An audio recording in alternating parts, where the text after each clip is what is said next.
Xong chị được con xong rồi sự là khổ của đôi chị sơ đây từ lương từ căn một việc ở con ít này ní bằng hai nhầm pi dụ anh mũi đại lục rô của bạn đại phương cứ càng nghe biết thêm cứ càng phương personal portfolio chẳng là bởi một tập bộ nhưng mình cho nó cố chẳng thằng bởi dụ ai vào việc sẵn dụ ai portfolio sẵn chẳng lời nhưng mơ tập bộនេះគឺជា responsive បែប desktop ឬក៏បែប screen ធំៗជាចំពោះ portfolio គឺជាមានប៊ូតុងដូចជា home about me skill project contact ឥឡូវទៅលើខាងលើនេះដែលយើងអាចដាក់ home project អី contact អីហ្នឹងគឺហៅថានៅបាទដល់ពេលហើយយើងមើលនេះអាចថាជា body portfolio យើងមានដូចជា body មាន technical skill project អីជាដើមពេលយើងមើលមកដល់ក្រោមខ្មៅនេះគឺគេហៅថាជា footer អញ្ចឹងឥឡូវយើងទៅមើលប៊ូតុងនីមួយៗទាំងអស់គ្នាឥឡូវ home យើងចុចទៅអត់មានទៅណាទេព្រោះអីនេះជា home page website របស់យើងផ្ទាល់ portfolio របស់យើងផ្ទាល់យើងចុច about me វានឹងដូរទៅកាន់ about me ដែលយើងសេ paragraph បន្តិចដែរតែពេលលើនេះគឺ new មកយើងអត់មានដកចេញទេដែលមាននៅគ្រប់ page ដើម្បីងាយស្រួលចុចប៊ូតុងផ្សេងដល់ពេល skill នេះខ្ញុំទៅដល់ skill មានដូច element icon ខ្លះរបស់ skill របស់យើងដូចជា HTML CSS Bootstrap database design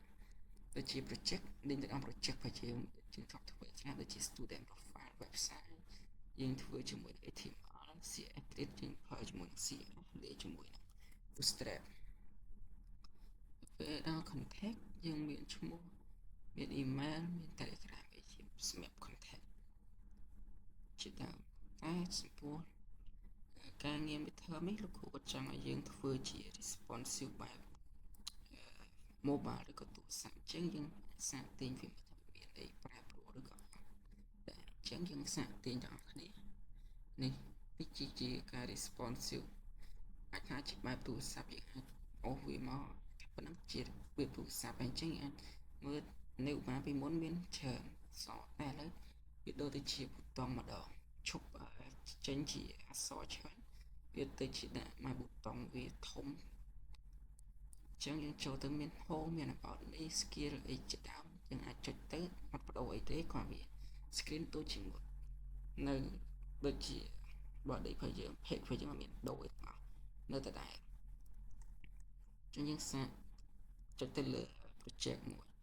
អញ្ចឹងចុចទៅលើ project ហ្នឹងហើយអត់មានអីខូចខាតទ្រង់ទ្រាយដើមទេនៅតែដែរគ្រាន់វាអាច screen តូចធម្មតា screen តូចវានៅ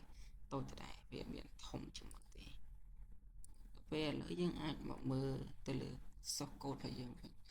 ទៅលើ code របស់យើងអ្វីដែលអាចខ្វះបានសម្រាប់ hosting ក៏ដូចជាធ្វើ website ទីមួយយើងត្រូវការមាន index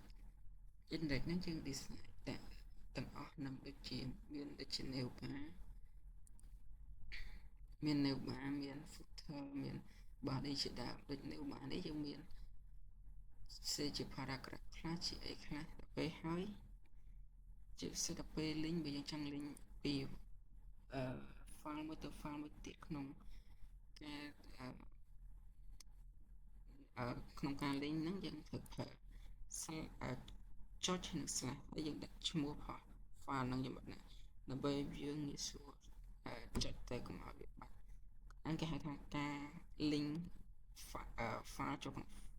file ទាំងមួយដល់ពេលហើយនេះដូចជារូបភាពជាដើមដូចជាបើរូបភាពវិញយើងត្រូវចាំបាច់ថាមានត្រូវការដាក់ចុចនឹង slash បើយើងដាក់ទេពេលខ្លះរូបភាពខ្លះពេលយើង hosting ទៅវានៅចេញតែពេលរូបភាពខ្លះវិញ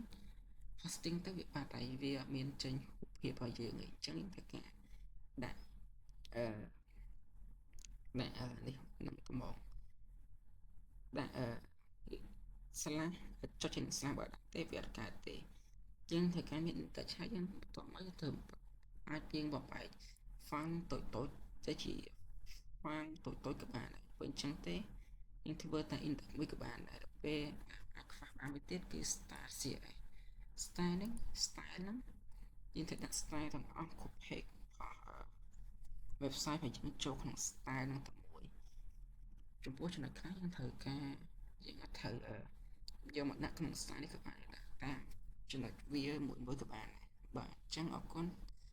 ចំពោះចំណុចខ្ញុំមានតែប៉ុណ្្នឹងទេអរគុណច្រើនលោកគ្រូចំពោះការស្ដាប់